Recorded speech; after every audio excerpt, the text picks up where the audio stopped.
What I'm saying is, it doesn't matter who is right and who is wrong. And the point is, you shouldn't take it personally anyway. The point is that you took it personally.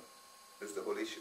I can come and say later on, listen, I'm your teacher, even if I'm wrong, I'm your teacher, and you should overcome this because I'm your teacher. But this doesn't really matter. I think the main issue is this, is not to take it personal. So the thing is, I'm telling you, listen, you're wrong. So you can step to one side, look at it, and say, well, I don't know if I'm wrong or right, doesn't matter. It's not a justice court. It should be in Hebrew. It's in Hebrew. But instead of seeing the issue that it should be in Hebrew, the issue wasn't important. What was important, that you were blamed. Now, if you are blamed, then your whole person is at risk. My whole self-image. Your whole self is at risk. The most From the eye of the person taking things personal, if a person says to you, listen, you didn't put the cup in the middle of the table, you put it on the side, it should be in the middle, well, these remarks actually endanger the whole of your existence. I'm saying this in extreme, but it's ridiculous. Because whether you did what was supposed to do or not, that's one issue.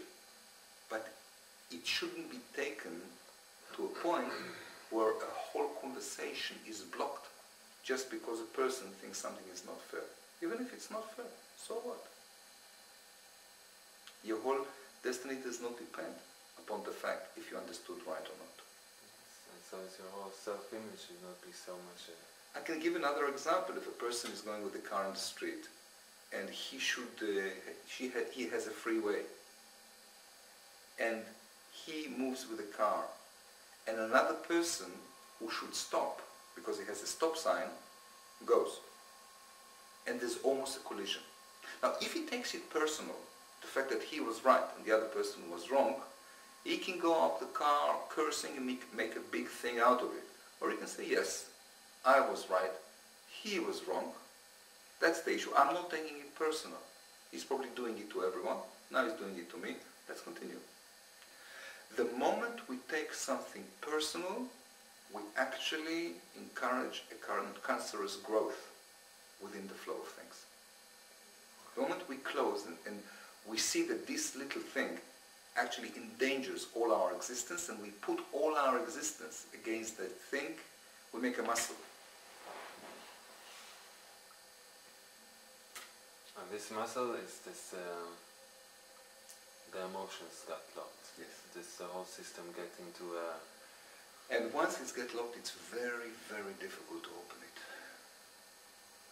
Now, how often do you think it happens to you and to people you meet during one day? What I've just described. I think about, depends on how many people I meet. If I meet 10 a day... Average, on average you meet 10, 15? 9, yeah, I meet 15 people a day, let's say. Then it would be between 9, 11 people. So one time a person? One person involved into a person? Is that what you're saying? No, I'm saying if I meet 15 people, then I think 11 right. people, I have this small thing. Now let me ask you a question. You work with someone, right? Yeah.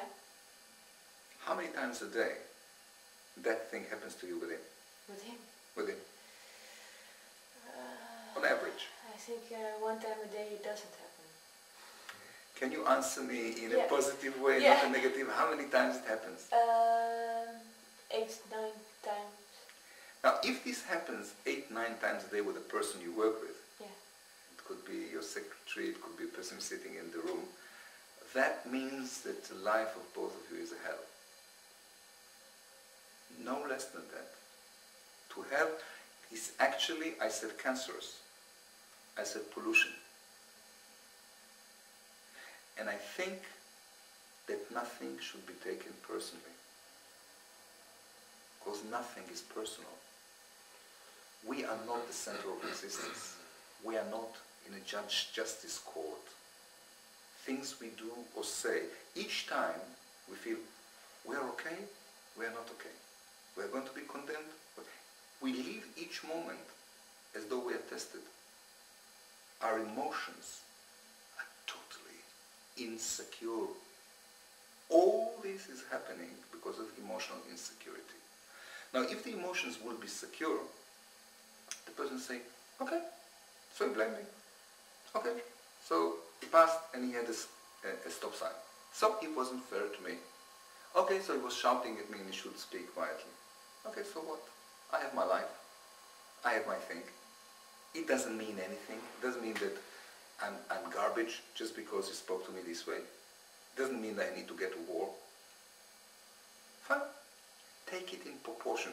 But we never take things which hurt our emotions in proportion. Each hurt becomes immediately an atomic bomb. It grows out of proportion. And this is because the emotions of the people are not guarded. They are not secure. They are full of pain. They are in constant hysteria. It's like chickens in a chicken coop.